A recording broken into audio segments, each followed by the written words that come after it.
Assalamualaikum warahmatullahi wabarakatuh.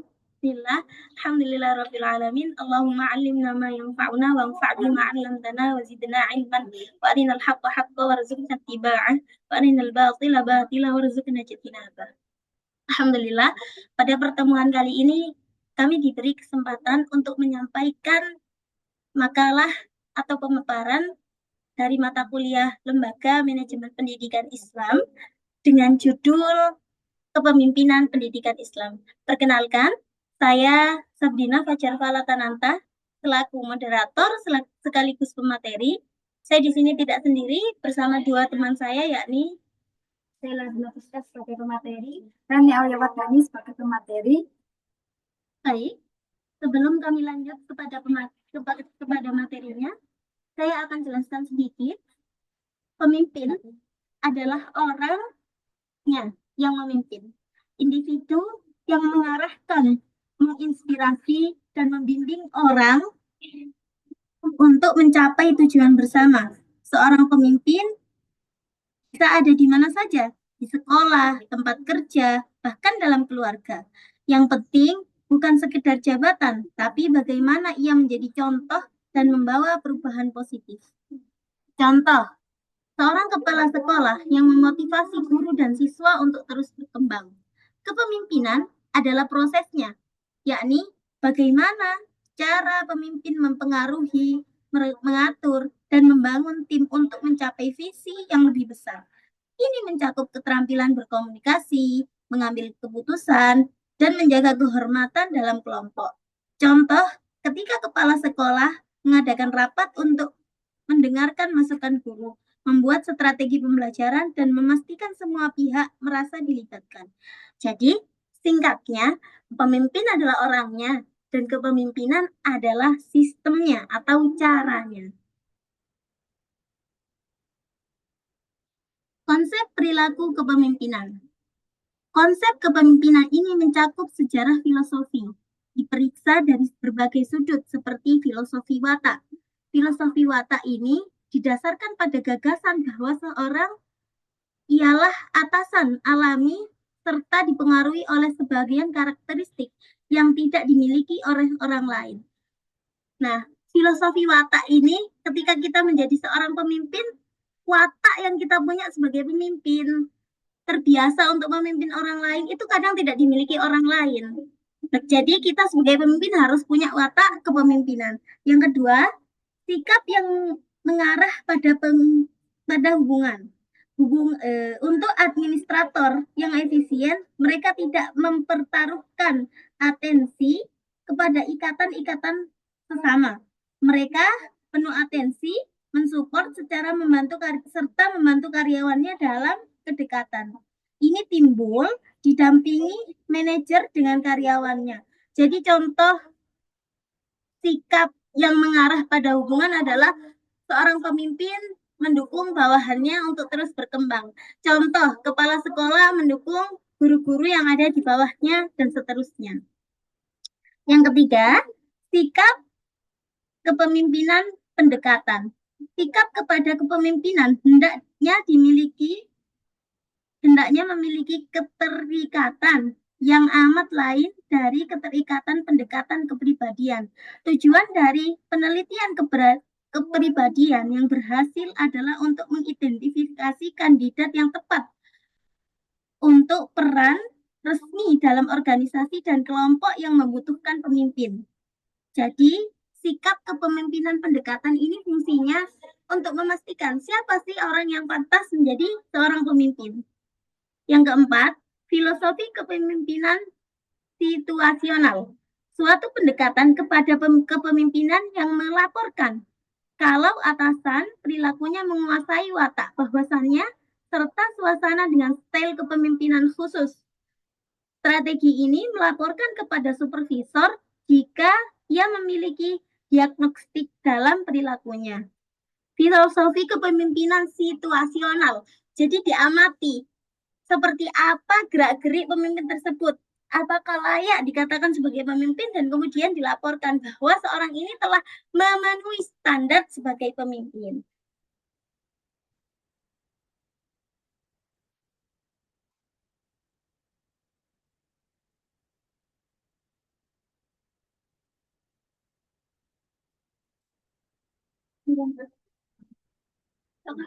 Mana dah? Apa solusinya? Jadi makanlah, makanlah. Silapan bersiap. Iya. Ada demo, model-model. Model-model, Mbak ya. Loh, kok pandangan? Lagi udah model. Ke atas ya.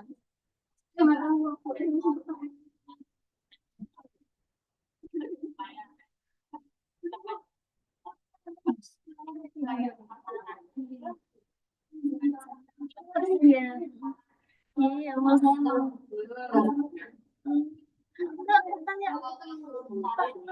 Iya. Efek panas. Itu bisa. Gila. Hati. Siapa ini? Sudah ya. Duh, kok mati?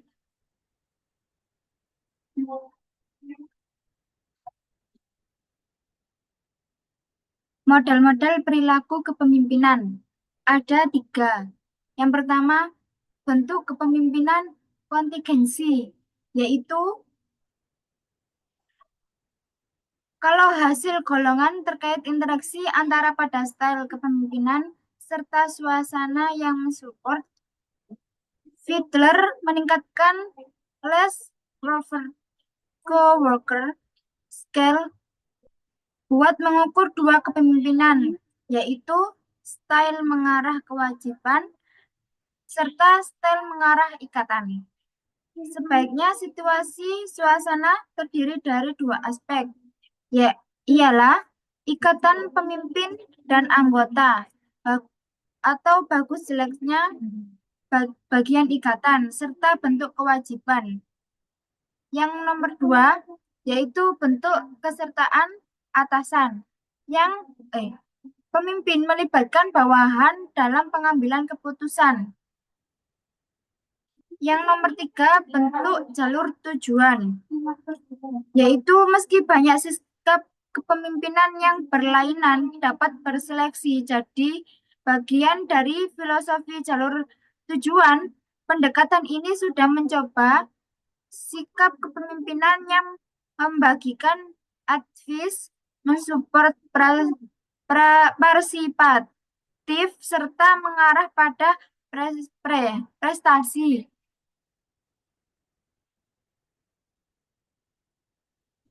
Terus, udah lah, next berarti. Apa selanjutnya itu? Harus di itu di Jadi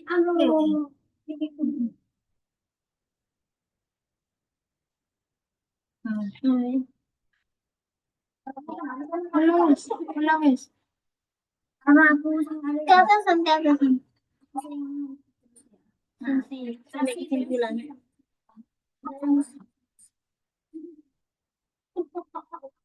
Ambil sebut mak ayat ya tambah.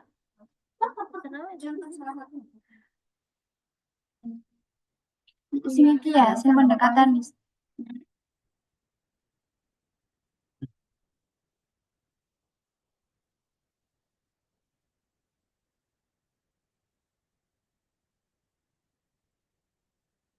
Ini pendekatan nih, Mbak.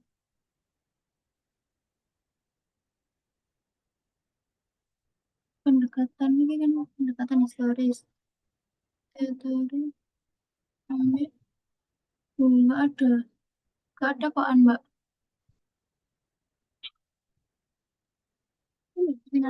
Kenangan Islam. Saya mau kenangan Islam.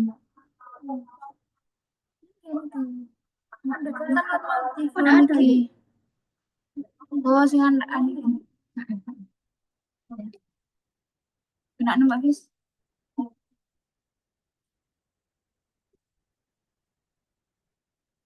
Pandangan Islam tentang perilaku kepemimpinan. itu ada 3 pendekatan. Yang pertama, pendekatan normatif, yakni pendekatan yang berlandasan pada 4 prinsip pokok. Yang pertama, prinsip tanggung jawab dalam badan atau atasan untuk dirinya sendiri. Yang kedua, prinsip etika tauhid yang tercantum dalam pesan surat Quran surat Ali Imran ayat 3. Ayat 118, maaf. Yang ketiga, prinsip keadilan di dalam surat Shad ayat 26. Yang kedua, pendekatan historis, yaitu banyak topik terkait kepemimpinan dibahas seluruh Al-Quran dengan penekanan khusus pada kualitas kejujuran, ketergantungan, dan integritas. Atau juga bisa kisah kepemimpinan dalam Al-Quran menekankan pada sifat sidik, amanah, dan juga fatonah. Yang ketiga, pendekatan teotorik, yaitu prinsip-prinsip kepemimpinan Islam seperti kredibilitas, kepercayaan diri, dan integritas. Dan juga bisa ideologi. Pendekatan teotorik ini bersifat terbuka, artinya meskipun Islam ideal secara teori, namun tidak menghalangi pertukaran ide dengan non-Muslim, asalkan pendapat tersebut tidak bertentangan dengan Al-Quran dan Sunnah Nabi Muhammad SAW.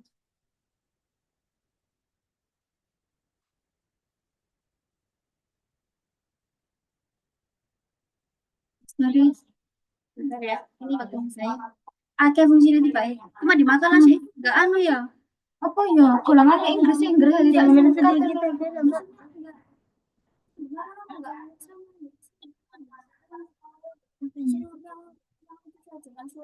Itu yang Ada di makalah. Bentar. Di sini ada fungsi Lina, ada fungsi yang nggak sama-sama ya. Kayak ada yang kurang gitu. Bentar. Ada yang ini. Di sini ada yang penerimaan dalam pendidikan juga. Ini ada di makalah coba tak cek. Mbak, aku mang yo ngomongi mang yo tak sebut.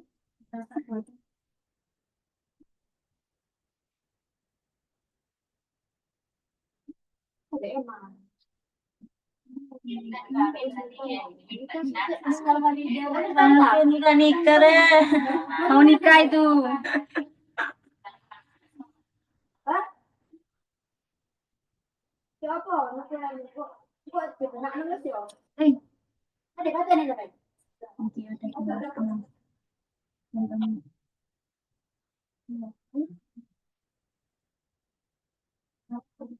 Eh, kok mendung?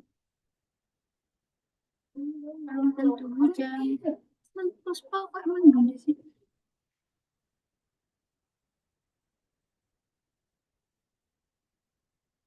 Emang rek ngene kok rek.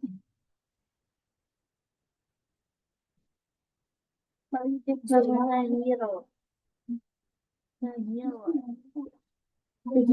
dah. Kita ini sih. Ayo, isi.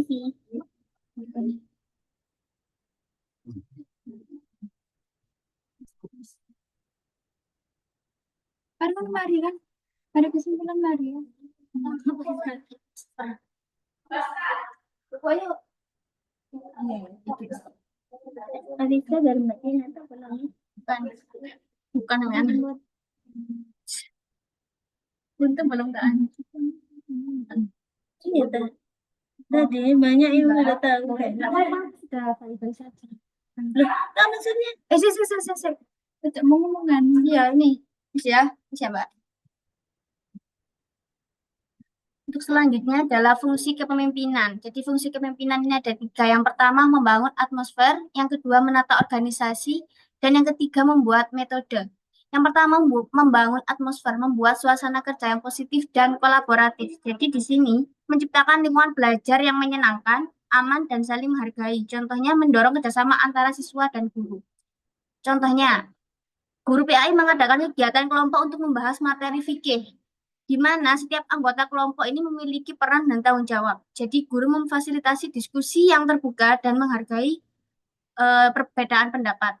Yang kedua, menata organisasi, membimbing kelompok untuk mencapai tujuan bersama. Jadi, mengelola sumber daya, waktu, materi, ruang secara efektif dan efisien. Jadi, menyusun rencana pembelajaran yang terstruktur. Contohnya, guru PAI membuat silabus dan RPP yang jelas, mengatur jadwal pelajaran dengan baik, dan memanfaatkan media pembelajaran yang beragam.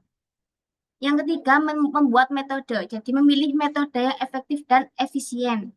Jadi menerapkan strategi dan metode pembelajaran sesuai dengan karakteristik siswa dan materi PAI.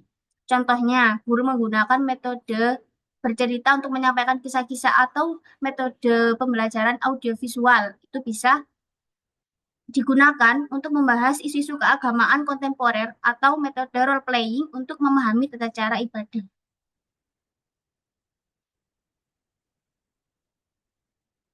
Untuk selanjutnya, fungsi kepemimpinan dalam pendidikan.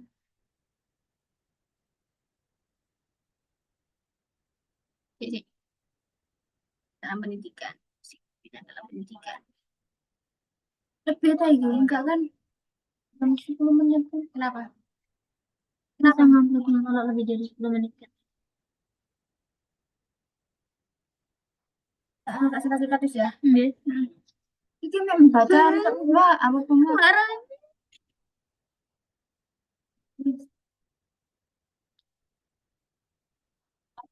Gimana wis? Tadi ada nama wis.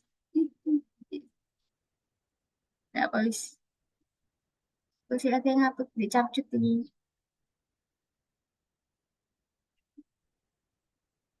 Jadi yang pertama ada administrator. Melaksanakan fungsi manajemen seperti perencanaan dan penganggaran. Jadi sebagai administrator ini bertanggung jawab untuk mengelola operasional sekolah secara efektif dan efisien. Yang kedua, pemimpin, membimbing dan memotivasi guru, staf, dan siswa. Jadi sebagai pemimpin kita harus membimbing, apa ya, menjadi tauladan lah untuk memotivasi guru, staf, dan siswanya. Yang ketiga, pengajar, mengajarkan nilai-nilai moral, spiritual, dan intelektual. Ini bisa dijelaskan atau enggak? Ini kok lebih teko 10 menit. Terus sedikit ya. Ajar.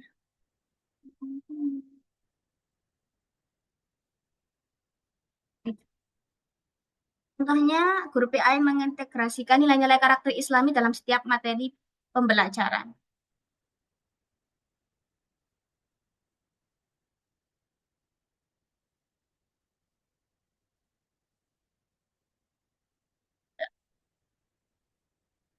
Syuro ini ada di makalah.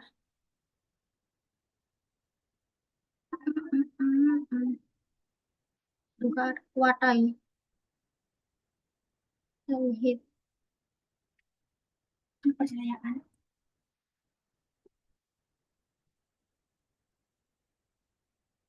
Jadi, prinsip-prinsip kepemimpinan pembelajaran Islam ini ada tiga. Ada prinsip tauhid, yang kedua ada syuro, dan ketiga ada keadilan. Jadi, prinsip tauhid ini salah satu prinsip bahwa dalam kepemimpinan Islam, karena perbandingan kepercayaan yang elementer bisa jadi faktor serta pemacu kekalutan sesuatu pemeluk. Jadi oleh karena itu Islam mengajak ke arah satu kesatuan kepercayaan di atas bawah yang diperoleh oleh seluruh susunan. Ialah tauhid pada Al-Quran. Bisa ditemui dalam pesan An-Nisa ayat 48.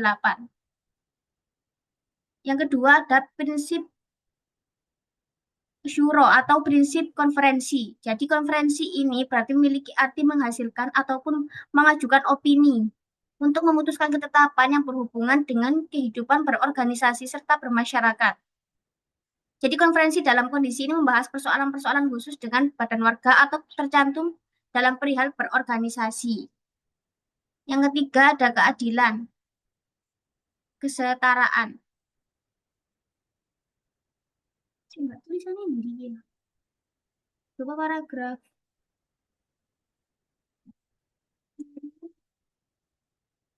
keadilan.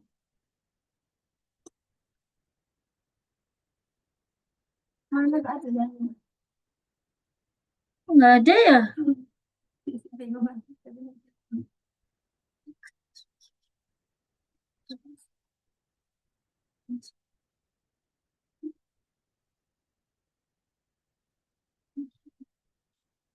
Keadilan kesetaraan. Apa penjelasan ini ya? Ya Allah, semua tak bisa tak boleh. Semua kurang keadilan untuk kesimpulan tuh. Di sini apa di YouTube sih ya? Ini YouTubeku nggak apa guys. Iya. Aku biasanya kami nyanyi. Di rumah ya nggak apa-apa, aku wifi buantar. Di rumah. Masya Allah, berapa bunda? Mana tuh lensinya? Masa Prina, masa Prina hari anak kodong bulan. Apa? Dia mau jadi desainer rupanya. Iya kok. Oh ini satu itu Mbak. Apanya? Yang di pinggirin ini. Enggak, cuma ketepaan. Ketepaan, men. Keadilan. Musyawarah, syura musyawarah, keadilan kesetaraan. Langsung contoh, bis. Kemudian. Penyediaan sumber daya yang guys. Oleh tak? Yang ketiga ada keadilan atau kesetaraan. Contohnya, penyediaan sumber daya yang merata. Jadi sekolah berusaha menyediakan fasilitas dan sumber belajar yang memadai dan dapat diakses oleh semua siswa tanpa terkecuali. Misalnya, perpustakaan sekolah memiliki koleksi buku atau buku-buku agama yang beragam dan mencukupi. Itu contohnya ada keadilan kesetaraan atau sistem penilaian yang adil. Jadi kesimpulannya, kepemimpinan dalam pendidikan Islam ini menekankan pada nilai-nilai moral, spiritual, dan intelektual. Jadi pemimpin ini harus memiliki integritas, kepercayaan diri, dan kepedulian terhadap orang lain. Kepemimpinan yang efektif dapat menciptakan lingkungan pendidikan yang adil, terbuka, dan efektif. Baik, sekian dari presentasi dari kami. Kurang lebihnya kami mohon maaf. Bila ada kurangnya mohon dimaafkan. Wabillahi taufiq wal hidayah waridho wal inayah. Assalamualaikum warahmatullahi wabarakatuh. Oke. Nah, itu dulu, Amin. Malu dihapus saya, nggak bisa nih.